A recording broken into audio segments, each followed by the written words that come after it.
o ano em que a terra secou. Os oceanos, antes repletos de vida, se tornaram vastas terras desertas. O berço da humanidade se tornou seu túmulo. Devastamos o planeta em nome do progresso e enfrentamos as consequências. A mudança foi rápida e brutal. O recuo das marés se transformou em um espetáculo aterrador. A água que nos sustentava estava desaparecendo. Cidades costeiras foram reduzidas a cidades fantasmas.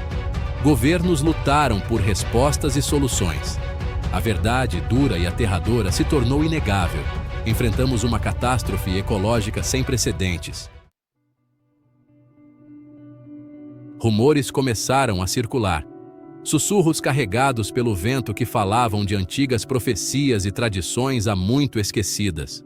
Contos de criaturas do abismo, gigantes adormecidos despertados pelas marés mutáveis do destino.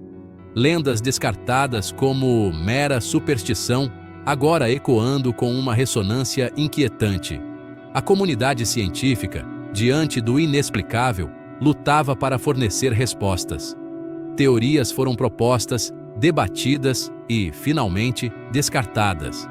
O ciclo da água da Terra, um delicado equilíbrio mantido por milênios, havia sido irrevogavelmente interrompido. Mas como? E por quem?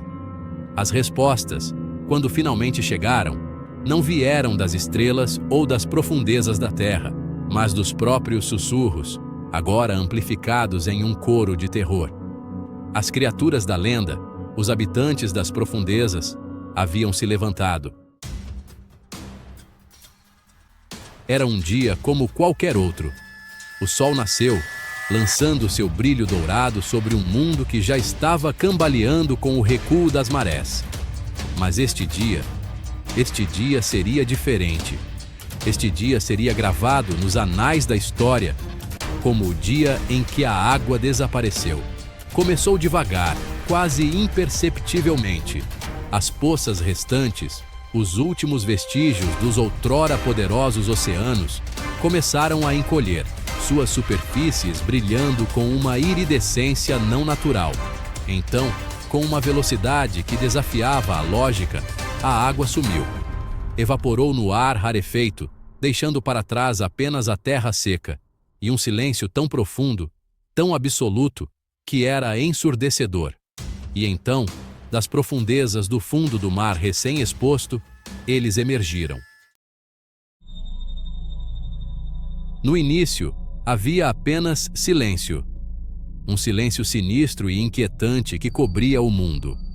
O vento, não encontrando mais resistência das ondas, uivava pelos fundos marinhos áridos, carregando consigo o cheiro de decomposição e a promessa de algo muito mais sinistro.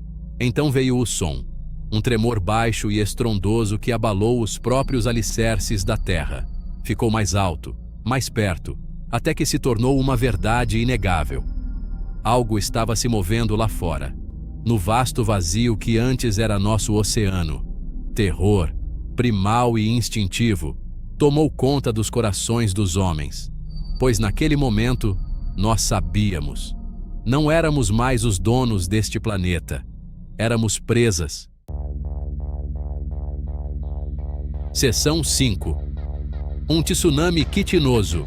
Uma muralha de quitina, monstruosa e implacável, surgiu das profundezas do fundo do mar seco. Caranguejos gigantes, suas carapaças brilhando sob o sol implacável, avançavam com determinação assustadora. Eles se moviam com uma velocidade e agilidade que desmentia seu tamanho. Suas garras maciças, estalando com força suficiente para pulverizar concreto. Esses não eram os caranguejos do nosso mundo, não os crustáceos rastejantes que antes tirávamos das águas rasas. Esses eram monstros, mutados por alguma força desconhecida, seus corpos deformados e retorcidos em instrumentos de destruição.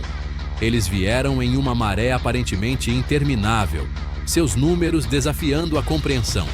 Cidades, já enfraquecidas pelo recuo das marés, ruíram sob seu ataque implacável.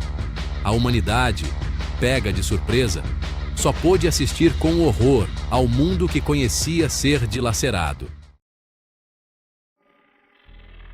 Seção 6. Anatomia de um tirano.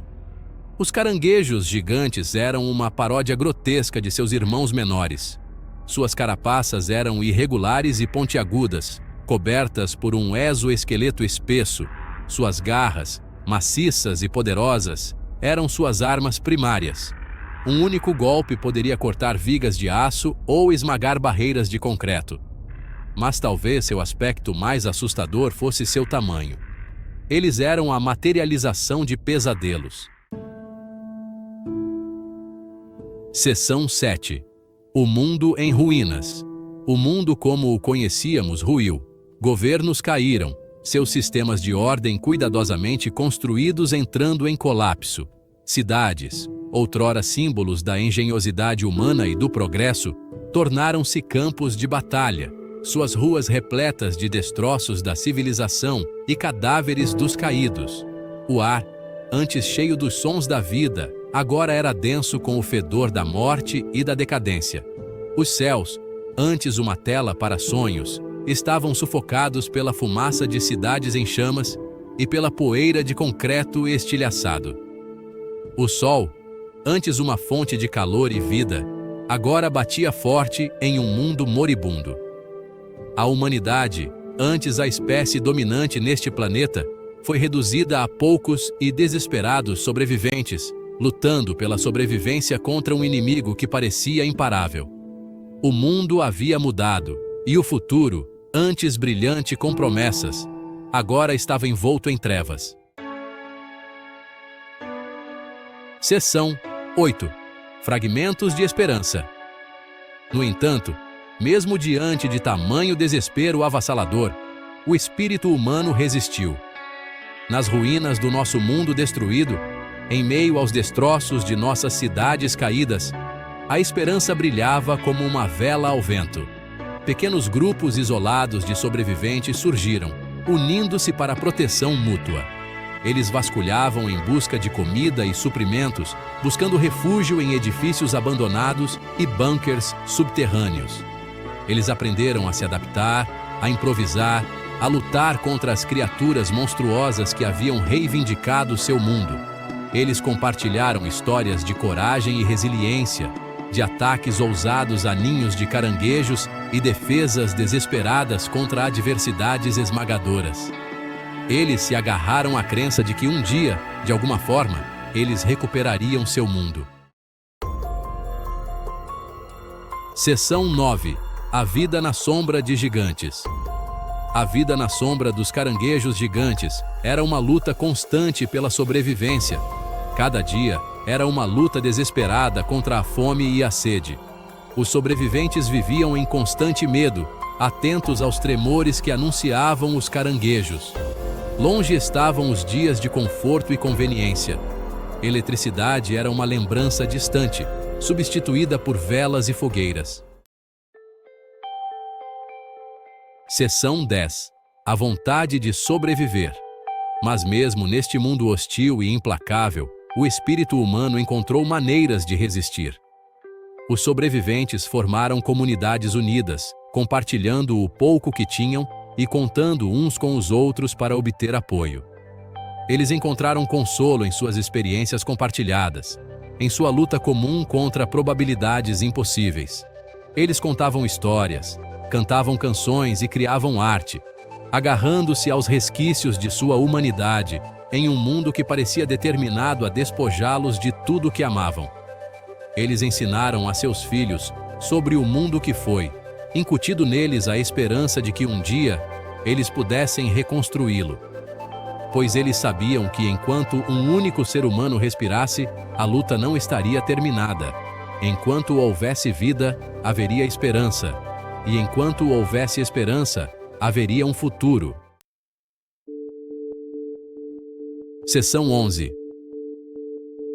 Um futuro incerto. O futuro permanecia incerto. Os caranguejos gigantes, apesar dos melhores esforços dos sobreviventes, continuaram a governar a Terra, seus números aparentemente intactos. O mundo que eles conheceram havia acabado, substituído por uma paisagem hostil e implacável, dominada por criaturas de seus piores pesadelos. Mas mesmo diante de tal adversidade, o espírito humano se recusou a ser extinto. Espalhados pela paisagem devastada, os sobreviventes continuaram a lutar, a se adaptar, a ter esperança. Eles sabiam que o caminho a seguir seria longo e árduo, repleto de perigos e incertezas. Mas eles também sabiam que não estavam sozinhos, pois eles se tinham. E nesse laço compartilhado, nesse espírito inabalável de resiliência, jazia o mais tênue vislumbre de esperança por um futuro onde a humanidade, contra todas as probabilidades, pudesse mais uma vez prosperar.